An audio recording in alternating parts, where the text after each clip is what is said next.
Ok, merci beaucoup. Tous nos remerciements au Sénat Bio, au président et à toute l'équipe qui a voulu donc mettre ce canal-là pour nous faciliter cette communion, cette solidarité et cette diffusion aussi sur les thématiques relatives donc à l'agroécologie. Alors, donc, je me présente Nakande Alassane, je suis le directeur exécutif du MADE, qui a été mis en place depuis 2016. Moi, je suis ingénieur de développement de formation et j'ai fait l'option donc eau et forêt. Et mes débuts, je peux traduire tout simplement que c'est à partir donc des clubs écologiques à l'université depuis 1997. Alors, le MADE fait partie également d'un certain nombre de réseaux sur l'agroécologie. Il y a la Convergence globale de lutte pour la terre et l'eau, le COASPE, la COPAGEN, la CONAGEC. Alors, ceci dit donc, il me plaît donc de présenter cette thématique sur les biointrants et la stratégie d'implémentation de l'agroécologie paysanne, ainsi que les questions donc de financement. Alors, pour structurer donc cette thématique, diapo, et le plan suivant est proposé. D'abord, le contexte et quelques éléments de terminologie et des questions sur les gammes de biointrants seront abordées. En quatrième position, nous avons le niveau et la place des biointrants. En cinquième position, la problématique des biointrants. Et enfin, donc, quelle stratégie de mise à l'échelle de l'agroécologie paysanne à partir donc des biointrants. Diapo. Ok, donc pour les éléments du contexte, comme tout le monde peut le constater aujourd'hui, l'agroécologie est à la mode.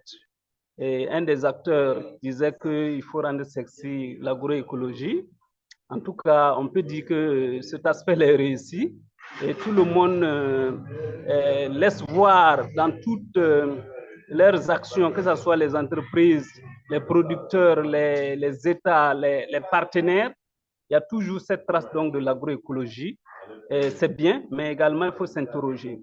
Deuxièmement, on indexait beaucoup l'agroécologie sur l'absence des évidences, c'est-à-dire des preuves scientifiques sur les résultats.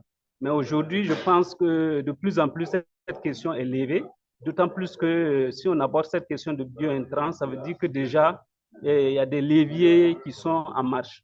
Ensuite, comme élément de contexte, on a beaucoup d'innovations et d'initiatives maintenant qui prolifèrent sur les questions d'agroécologie. Et c'est vrai que ça peut prêter à confusion, mais c'est le constat aujourd'hui. Ensuite, on a l'adoption de la transition agroécologique, au niveau de beaucoup de politiques. Vous avez parlé de la stratégie nationale de développement de l'agroécologie au Burkina. D'autres pays sont en train d'emboîter le pas, notamment le Sénégal et le Niger, ainsi de suite. Comme élément de contexte également, il faut marquer qu'il y a quand même des divergences et des contradictions dans les concepts clés de l'agroécologie. L'intitulé que nous avions voulu formuler, c'est l'agroécologie paysanne. Mais de plus en plus, on constate que effectivement, il y a une nuance de compréhension, une différence de compréhension, voire des contradictions. Et ensuite, l'autre élément de contexte, c'est effectivement l'inversion des tendances. Voilà, qui sont de plus en plus perceptibles, mais difficiles à tester. Voilà. Et comme on le dit souvent, tout changement implique qu'on renonce progressivement à quelque chose tout en adoptant progressivement quelque chose. Mais quand vous regardez très bien, si on prend la question des intrants, dans les stratégies, il n'est pas clairement défini la marche à suivre. Ça veut dire que si on dit par exemple 20% de biointrants qui seront maintenant intégrés dans les politiques de commande, normalement, on devait renoncer à 20% d'intrants chimiques. Mais ce n'est pas évident. L'autre élément de contexte qu'il faut signaler, c'est effectivement l'existence de façon pratique vraiment de cette diversité donc de biointrants. Ensuite, quand on regarde les technologies et des démarches de biointrants, Également, à ce niveau, on constate quand même beaucoup d'interrogations, beaucoup d'interrogations. Et les approches sont souvent un peu, on peut dire, scientifiques, oui, mais aussi industrielles. On constate de plus en plus que ça prend des proportions aussi industrielles. Et cela pose la question, bien sûr, de l'accès aux petits producteurs et pour une agriculture familiale. Diapo. Donc, au-delà de ce contexte, il faut dire un mot sur les terminologies. Voilà. Alors, donc, pour définir brièvement certaines notions qui vont nous permettre donc d'échanger profondément sur ces questions, cette thématique-là. Alors, d'abord, les biointrants. On les définit comme étant des biofertilisants, biopesticides, ou qui sont des organismes vivants ou des éléments d'origine biologique, par opposition à tout ce qui est origine scientifique et chimique de synthèse. Voilà, qu'on apporte donc à une parcelle ou à un type d'élevage dans le but de participer à augmenter la production ou à optimiser la production. Les produits biologiques dérivés donc de micro-organismes, d'extraits de plantes et d'autres matières naturelles qui contribuent à la production agricole et animale. Donc ça aussi, c'est une définition. Et cela dégage des éléments essentiels sur les questions de terminologie, comment mettre à l'échelle, implémenter donc cette question de ces biointrants, comment mettre à l'échelle, transposer et développer grandement cette question de biointrants au profit d'un grand nombre de producteurs. Et la stratégie, vraiment, c'est tout ce qui concourt à faire avancer les choses, à faire évoluer les choses à travers certainement un plan d'action qu'on élabore pour pouvoir toucher le plus grand nombre de producteurs. Donc, Diapo, au-delà donc de cette terminologie, quelles sont les gammes de biointrants? De façon catégorielle, on a les biofertilisants où on loge donc les types de compost. On a les biopesticides, biotraitements qui luttent contre les insectes, notamment les coccinelles, les pucerons, ainsi de suite. Et on a les biofongicides. Diapo. Alors, maintenant, on en vient à la question pratique du MADE quant à la mise en place donc du compost enrichi au lombric. Alors, le lombric, ce sont des vers de terre. Et quelle est donc la valeur ajoutée donc de ce type de compost? D'abord, ce compost enrichi au lombric, il faut faire peut-être une petite nuance. Le compost enrichi au lombric porté par le MADE se différencie du lombricompostage, consiste à faciliter la dégradation des matières végétales par le lombric. Généralement, c'est dans les pays côtiers et un peu au Canada où la litière est importante, c'est-à-dire les débris de feuilles sont assez importantes et on utilise les lombrics pour facilement les dégrader. Celui qui connaît bien les lombrics, c'est qu'avec, par exemple, les cartons, ils arrivent à dégrader et c'est ce qu'on utilise même pour les entretenir.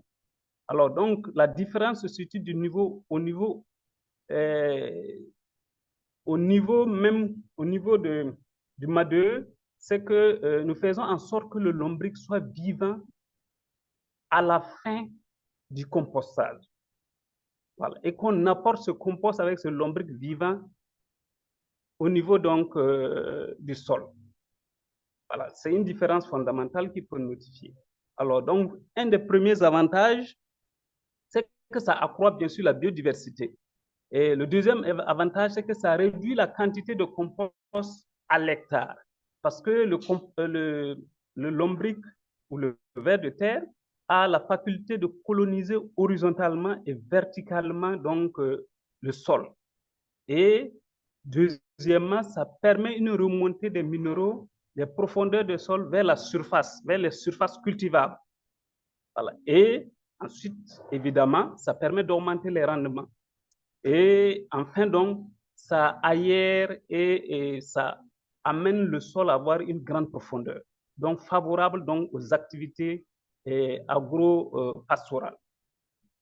Alors, pour illustrer cela, diapo, voilà, cette pratique est menée au niveau donc de notre centre agroécologique, notamment donc au niveau du siège, où nous la réalisons à très petite échelle d'abord, parce que nous n'avons pas encore défini un protocole d'application et il y a également des problématiques qui se posent.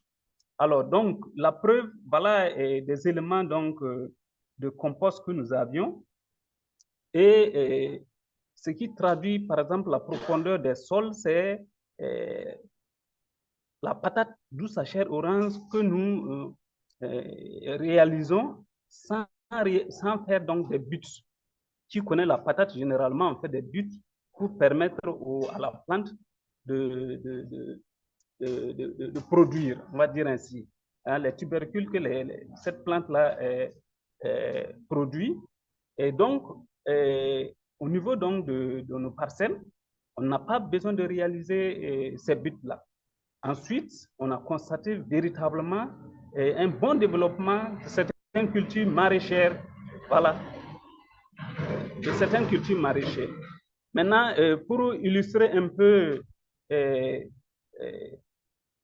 la production du compost que nous faisons, avec les difficultés que je vais énumérer tout de suite, voilà, nous les mettons dans les sacs, mais également dans des sacs à triple fond. Voilà, mais ça ne résout pas véritablement le problème de la mise en pratique donc de ce compost enrichi donc au lombric. Alors donc je vais rapidement arriver donc à la question donc du niveau et de la place des biointrants au niveau à l'échelle de la perception qu'on a sur l'agroécologie. D'abord, il faut dire que l'une des priorités, on va dire numéro 2, après la sécurisation foncière, c'est vraiment la question donc, des biointrants qui se pose pour les pratiques agroécologiques. Et ces biointrants sont vecteurs même de toute cette dimension écologique, agricole, en matière donc d'agroécologie. Voilà, comme on l'a si bien souligné, elle est vecteur, les biointrants sont vecteurs donc de la biodiversité, de la fertilité des sols, et ça constitue un élément fondamental pour l'inversion des tendances, que ce soit sur les questions de changement climatique, sur les questions donc de fertilisation des sols, et sur une alternative pour maintenir la santé des sols, la santé de l'environnement et du vivant. Et bien sûr, on comprend bien que ces biointrants-là sont inscrits dans les politiques nationales en matière donc, de promotion de l'agroécologie. Diapo. Alors, donc, on en vient à quelles sont les problématiques des biointrants. Le cas du Burkina, on note bien sûr que nous sommes dans une démarche d'abord de pouvoir définir clairement les normes, que ce soit pour l'obtention des agréments pour l'homologation. Ensuite, l'autre question fondamentale, c'est le coût élevé de la caractérisation même des biointrants. Les faibles commandes de l'État, qu'on estime de façon pratique, en tout cas, autour donc moins de 5%, et la faible ancrage de la recherche-action. Ça a démarré, mais il y a toujours un élan à prendre. Voilà, pour amorcer véritablement cette démarche de cette transition agroécologique. Ensuite, on peut noter la faible adoption par les producteurs. Et cela peut être lié d'abord à l'accessibilité en termes d'espace, à l'accessibilité en termes de coût, parce que quand vous faites le point, on constate aujourd'hui que l'application de biointrants coûte cher à l'hectare. par rapport aux intrants chimiques qui sont bien promis subventionnés. Voilà, donc il y a une question d'obstacle qui se pose. Ensuite, il faut le noter, de plus en plus, on constate effectivement l'arrivée des industriels, des multinationales dans ce domaine de fabrication de bio-intrants. Voilà. Et enfin, l'autre élément, c'est bien sûr le faible financement et la faible autonomisation donc, des producteurs. Je dis faible autonomisation parce que l'élan donc de produire des bio-intrants n'est pas facilement d'abord approprié par les producteurs. D'accord. Alors, pour illustrer tout cela, je disais qu'on a rendu l'agroécologie, sexy, et j'ai trouvé un texte qui l'illustre très bien. On dit que l'agroécologie, ça c'est un texte du PNUD, l'agroécologie est désormais entre les mains des grands noms. Faut-il s'en inquiéter ou non? C'est justement, c'est tellement réconfortant de voir le BIABOS, le PNUD, adopter l'agroécologie. Oh maman mia, qui aurait pu y croire il y a seulement 10 ans? L'OMS, l'OPEP pourraient bientôt financer de gigantesques entreprises d'agroécologie. Après que la coalition pour l'agroécologie a réussi à attirer dans le mouvement certains des plus grands pollueurs et des entreprises d'agriculture conventionnelle, et qu'on pense au CGA, le CORAF, IITA, etc., et à la Fondation Bill Melinda Gates, à la FAO, à la Commission européenne, qui ont rejoint la chorale de l'agroécologie et ont commencé à chanter.